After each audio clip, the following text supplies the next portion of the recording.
Merhabalar, Gül'ün Mutfak Aşkı YouTube kanalına hoş geldiniz değerli izleyicilerim ve takipçilerim. Tencere içerisine 4 yemek kaşığı pirinç unu, 3 yemek kaşığı mısır nişastasını aldım.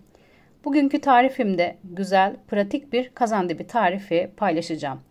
Üzerine 1 su bardağı toz şekeri ekledim ve yavaş yavaş sütünü ilave ediyorum. İçerisine kullandığım süt miktarı 1 litre. Daha önce kazandibi hazırlayıp tutmadıysa kesinlikle bu tarifle artık kazandibi hazırladığınızda tutacak. Dilediğiniz lezzette, dilediğiniz kıvamda bir kazandibi tarifi hazırlayacaksınız bu tarifle. Tencereyi ocağa aldım, karıştırarak kıvama gelinceye dek pişirmeye devam ediyorum. Gördüğünüz gibi yavaş yavaş muhallebi kıvama geldi. Karıştırarak pişirmenizi öneriyorum. Karıştırarak pişirmezseniz muhallebiniz dibine yapışır. Topaklanmalar olur muhallebide. Sürekli karıştırmanız gerekiyor.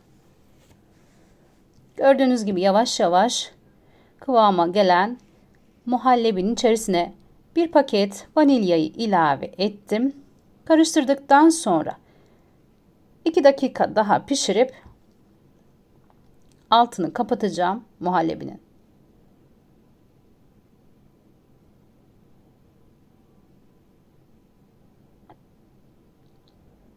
Pişen muhallebinin altını kapatıyorum ve gördüğünüz gibi tava içerisine tereyağı aldım. Yağladım. Toplamda kullandığım tereyağı miktarı 1 tatlı kaşığı tereyağı kullandım tarif için.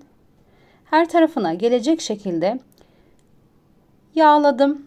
Bu aşamada ocağın altı açık değil. Muhallebiyi tava içerisine ekledikten sonra açacağım. 1,5 kepçe muhallebi ekliyorum tava içerisine. Öncelikle gördüğünüz iyice her tarafına gelecek şekilde yağladım ve altı harlı bir şekilde pişiriyorum. İyice kızarması gerekiyor muhallebinin. Gördüğünüz gibi istediğim kıvama geldi. Ne kadar muhallebi kullanmıştım bu aşamada? 1,5 kepçe muhallebiyi tavayı yağladıktan sonra döktüm ve altı kızarana dek pişirdim.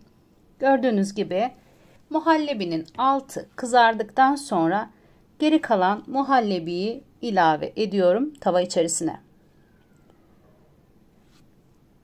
İçerisine muhallebiyi eklediğim zaman bu aşamada altını kapattım. Sadece alttaki muhallebi pişene dek altı açık kaldı.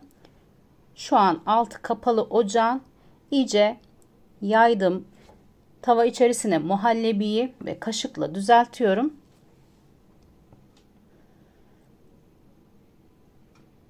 Lezzetine lezzet katmak için muhallebinin üzerine Hindistan cevizi serpiyorum.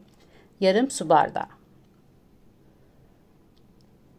Sizler de muhallebinin üzerine Hindistan cevizi eklediğinizde hem muhallebinize kolaylıkla şekil verebileceksiniz hem de lezzetine lezzet katmış olacaksınız. 1 saat kadar dolapta beklettiğim, dondurucuya koymadım, dolapta beklettiğim kazandibi servise hazır. Bir hamur kesme kartıyla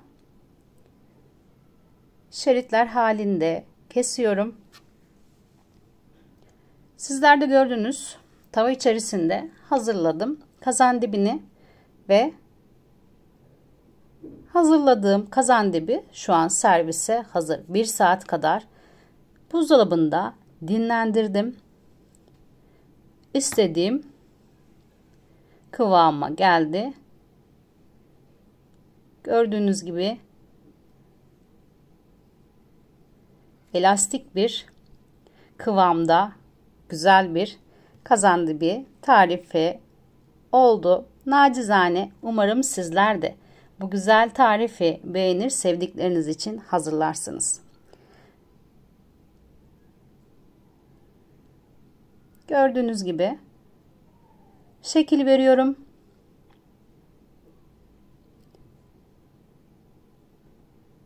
Herkesin evinde pratik bir şekilde yapabileceği bu güzel lezzeti umarım hazırladığınızda sizler de beğenirsiniz. Hiçbir şekilde altına gördüğünüz sadece tereyağı ekledim. Şeker eklemedim. Genelde şekerle de yapıyorlar, altına karamelle daha çabuk kızarsın diye, ama ben gördüğünüz şeker eklemeden hazırladım.